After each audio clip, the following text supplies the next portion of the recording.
Last 5 years আপনাদের এই immigration জার্নিটা যাতে খুব সহজ হয়, স্মুথ হয়, বা আপনারা যাতে খুব সহজেই ইউএসের family immigration F1, F2A, F2B, F3, F4, IR1, IR5, CR1, IR2 এইসব ক্যাটাগরির ভিসাগুলো যাতে খুব সহজে পান, এজন্য বিভিন্ন ইনফরমেশন আমি শেয়ার করছি। তো আমি হতাশ হই যদি এরকম দেখা যায় যে দীর্ঘ প্রতীক্ষার পরে এরকম ইন্টারভিউ লেটার পাওয়ার পরে একজন আসে যে আমি ইন্টারভিউতে অ্যাটেন্ড করতে পারছি না, আমার এই সমস্যা, এই ডকুমেন্টে এই প্রবলেম। তো তখন আসলে ফ্রাস্ট্রেটেড হওয়ার বিষয়। এটা আমি যেহেতু দীর্ঘদিন ধরে কাজ করছি, আর যেই ফ্যামিলিটা আসলে ইন্টারভিউতে অ্যাটেন্ড করতে পারছে না তারাও অনেক ফ্রাস্ট্রেটেড হয়। 21-এ ডকুমেন্ট কোয়ালিফাই হয়েছে, তারপর শুধুমাত্র ডকুমেন্ট কোয়ালিফাই হওয়ার পরেও 5 বছর প্রায় অপেক্ষা করেছে ইন্টারভিউ ডেটের জন্য, কিন্তু আজকে এই বহুল কাঙ্ক্ষিত ইন্টারভিউ ডেট পাওয়ার পরে তারা অ্যাটেন্ড করতে পারছে না। তো কেন পারছে না, আর আপনারা কিভাবে আপনারা এই ধরনের প্রবলেমের থেকে নিজেদেরকে সেভ করতে পারবেন সেটাই জানবো আজকের এই ভিডিও থেকে। চলুন শুরু করা যাক। তার আগে বলে নিচ্ছি, যারা আমাদের চ্যানেলে নতুন বা আমাদের চ্যানেলটি এখনও সাবস্ক্রাইব করেননি, please hit the subscribe button. আর যারা অলরেডি সাবস্ক্রাইব করেছেন তাদেরকে অসংখ্য ধন্যবাদ। সরাসরি ওনার মুখ থেকেই শুনবো যে ওনার প্রবলেমটা কি, বা এই প্রবলেমটার সলভ করার জন্য ওনারা কী ধরনের চেষ্টা করেছে। এই ইন্টারভিউ লেটারটা পেয়েছে দেখা যাচ্ছে যে 18ই ডিসেম্বর, তো আজকে এসেছে ওনারা ফাইনালি যে ওনারা এই ইন্টারভিউতে অ্যাটেন্ড করতে পারবে না। তো কেন, কি কারণে অ্যাটেন্ড করতে পারছে না, বা এটার জন্য কি ওনারা চেষ্টা করেছে, চেষ্টা করে ব্যর্থ হয়েছে, এটা সরাসরি ওনাদের মুখ থেকে শুনবো। জি, আসসালামু আলাইকুম। আপনার নামটা একটু বলবেন? আমরা আলম হুসাইন, সিলেট থেকে এসেছি। আচ্ছা, আমাদের প্রবলেমটা হলো স্যার, আমরা প্রথমে বার্থ সার্টিফিকেট দিয়ে অ্যাপ্লাই করার পরে পাসপোর্টও বানাই আমরা বার্থ সার্টিফিকেট দিয়ে। এটা কি মেইন অ্যাপ্লিকেন্ট নাকি বেনিফিশিয়ারি কারো? না, মেইন অ্যাপ্লিকেন্ট। Main applicant. আচ্ছা, ওনার পাসপোর্টটা আপনারা বার্থ সার্টিফিকেট দিয়ে করেছিলেন, ওকে ফাইন। তারপরে ডেট এক্সপায়ার হয়ে গেছে, আমরা রিনিউ করার পরে এখন তার এনআইডি স্যার এনআইডি তো 2 বছর একটু গ্যাপ ছিল প্রবলেম, মানে আমরা অনেক চেষ্টা করছি, ইউনিয়নে গেছি, উপজেলাত গেছি। 2 বছর গ্যাপ ছিল মানে ডেট অফ বার্থটা?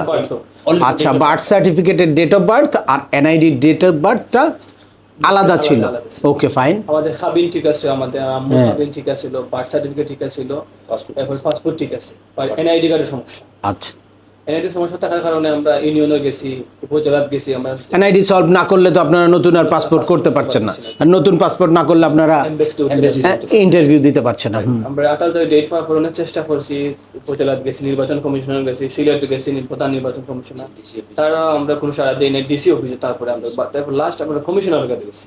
আচ্ছা, তারপরে আমরা ঢাকাতে নির্বাচন সরাসরি হেড অফিস আসছি। হেড অফিস তারা আমার কোনো কথাই শুনতে চাচ্ছে না, তারা নির্বাচনে ব্যস্ত, আমাদের কোনো রেসপেক্ট করতেছে না। মানুষকে অ্যানিমাল ট্রিট করতেছে। I need my life. Sir আমার সাইটটা পাইবো না, আমার একটা পাসপোর্ট নষ্ট হয়ে যাবে, আপনারা রিকোয়েস্ট করেন। অনেক রিকোয়েস্ট করার পরে তারা আমরা একটা কাগজ ধরে দিচ্ছে। কি কাগজ ধরে? যেমন ধরলে আমার ভাই বোনের উত্তরাধিকার সনদপত্র, আমাদের ভাই বোনের সারা এনআইডি কার্ড, মা বাবার, স্বামী স্ত্রীর এনআইডি কার্ড সংযুক্ত করার জন্য, ওই যে কারেকশনের জন্য যে অ্যাপ্লিকেশনটা করছেন সেটার জন্য। তারপরে সেগুলো সংযুক্ত করেছেন? সংযুক্ত আমরা অলরেডি করেছি, আমি প্রসেসিং করছি আর কি। আর পরে হচ্ছে আমরা 25 তারিখ দেখা করতাম ওনার কাছে গেছি। আচ্ছা, উনি তো খুব ভালো মানুষ, খুব মিজাজে।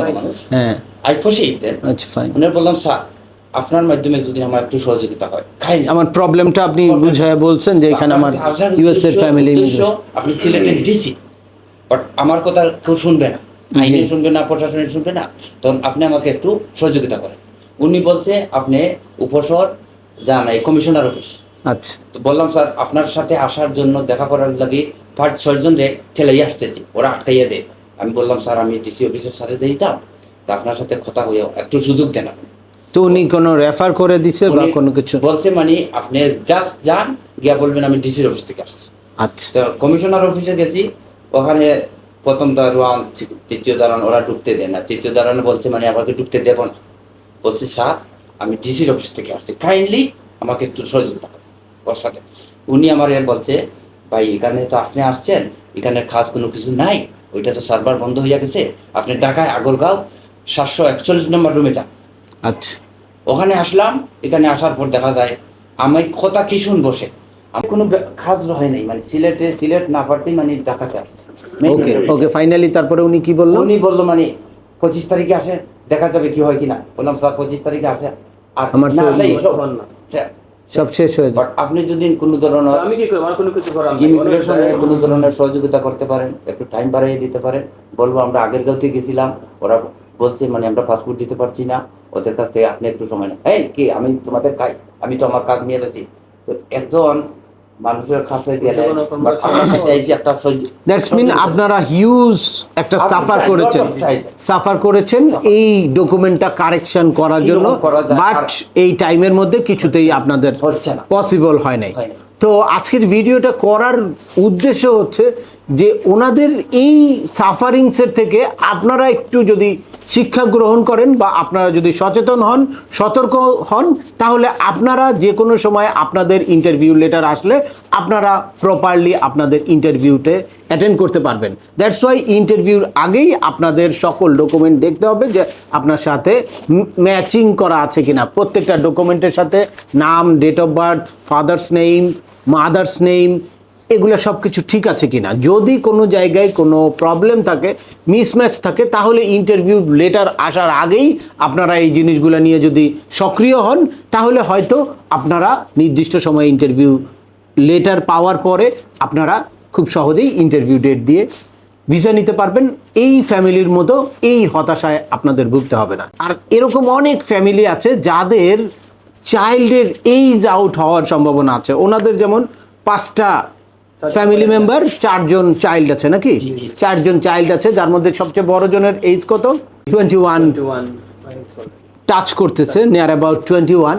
তো সেক্ষেত্রে তাদের মানে এই যে ইন্টারভিউ দিতে পারছে না, এটা তো একটা হতাশা, সাথে সাথে আরও অনেক টেনশন যোগ হচ্ছে যে আমার ওই চাইল্ডটা কি কেস থেকে ছিটকে পড়ে কিনা, বা কোনো কারণে যদি পড়ে যায় তাহলে কিভাবে তাকে আবার কোথায় রেখে যাব, কিভাবে আমরা যাব। ভিসা পেলেও তখন তাদের ওই প্রশান্তিটা থাকবে না। দ্যাটস ওয়াই আপনারা খুব সতর্ক থাকবেন, সচেতন থাকবেন। এখন অনেকেরই দেখা যায় যে হঠাৎ করে ওই 2021-এর জুলাই, যদিও রেগুলার ডিকিউ যারা 2021-এর জুলাইতে ডিকিউ হয়েছে তাদেরকে ইন্টারভিউর ডেট দিচ্ছে, তার মধ্যে হঠাৎ দেখা যায় যে চাইল্ডের এইজ আউট হওয়ার কারণে 24-এ ডকুমেন্ট কোয়ালিফাই হয়েছে, তাদের কেসটা এক্সপার্টাইড করে দিচ্ছে, বা 25-এ ডকুমেন্ট কোয়ালিফাই হয়েছে, তাদের কেসটা এক্সপার্টাইড করে দিচ্ছে।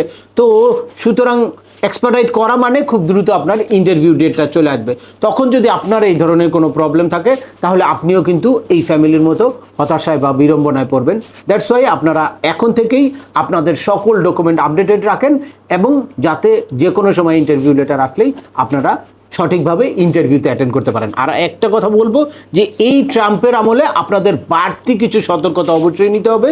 সঠিকভাবে ইন্টারভিউ প্রিপারেশন এবং ইন্টারভিউ ডেট আসার পরে সকল ডকুমেন্ট আপলোড করা হয়েছে কিনা, এবং আপনার সাথে সকল ডকুমেন্ট আপনি নিয়ে যাচ্ছেন কিনা, এগুলো আপনার লয়ার বা কোনো এক্সপার্টের সাথে পরামর্শ করে তারপর আপনারা ইন্টারভিউতে অ্যাটেন্ড করবেন, বা ইন্টারভিউ ডেট পাওয়ার পরেই একটা ইন্টারভিউর প্রিপারেশন নিয়ে সেই অনুযায়ী আপনাদের কাজগুলা করতে থাকবেন। প্রি ইন্টারভিউ যেই টাস্কগুলো আছে, আপনাদের মেডিকেল করতে হবে, পুলিশ ক্লিয়ারেন্স আপডেট করতে হবে, বা ফাইন্যান্সিয়াল ডকুমেন্ট পিটিশনারের আপডেট করতে হবে, নিজেদের কোনো আপডেট ডকুমেন্ট থাকলে সেগুলো কেসে আপলোড করতে হবে। এই ইস্যুগুলো নিয়ে আপনি যাতে ইন্টারভিউ ডেট পাওয়ার পরেই কাজ শুরু করতে পারেন। এজন্য অবশ্যই যখনই আপনি ইন্টারভিউ লেটার পাবেন তখন তো কোনো এক্সপার্ট বা আপনার লয়ারের সাথে কথা বলবেনই। আর যাদের এই ধরনের কোনো প্রবলেম আছে বা কোনো জায়গায় কোনো কনফিউশন আছে, তারা ইন্টারভিউর আগেই আপনার এক্সপার্টের সাথে পরামর্শ করে তারপর ওই প্রবলেমগুলো সলভ করতে পারবেন। তো আজকের ভিডিওটা দীর্ঘায়িত করছি না। আশা করি এই ভিডিও থেকে আপনারা যারা ইউএসের ফ্যামিলি ইমিগ্রেশনের বিভিন্ন ক্যাটাগরিতে দীর্ঘদিন ধরে ইন্টারভিউ ডেটের জন্য ওয়েট করছেন বা বিভিন্ন প্রসেসিংয়ে আছেন, তারা বুঝতে পারলেন যে কী কারণে ইন্টারভিউ ডেট পাওয়ার পরেও আপনাদের হতাশায় ভুগতে হতে পারে, বা ইন্টারভিউ লেটার পাওয়ার পরেও আপনারা ইন্টারভিউতে অ্যাটেন্ড করতে না পারেন। এই জিনিসটা আরও ডিলে বা আরও পিছিয়ে যেতে পারে। তারপরেও আপনাদের যদি এই সংক্রান্ত কোনো রকম কোনো প্রশ্ন থাকে, অবশ্যই আমাকে কমেন্টস করে জানাবেন। আর ভিডিওটি ভালো লাগলে বা তথ্যবহুল মনে হলে লাইক দিয়ে আপনার বন্ধুদের মাঝে শেয়ার করে দেবেন, যাদের এই ইনফরমেশনগুলো অত্যন্ত প্রয়োজন। আবার দেখা হবে নতুন কোনো গুরুত্বপূর্ণ টপিকস নিয়ে। সে পর্যন্ত সবাই ভালো থাকবেন, সুস্থ থাকবেন এবং আমাদের চ্যানেলের সাথেই থাকবেন। আল্লাহ হাফেজ।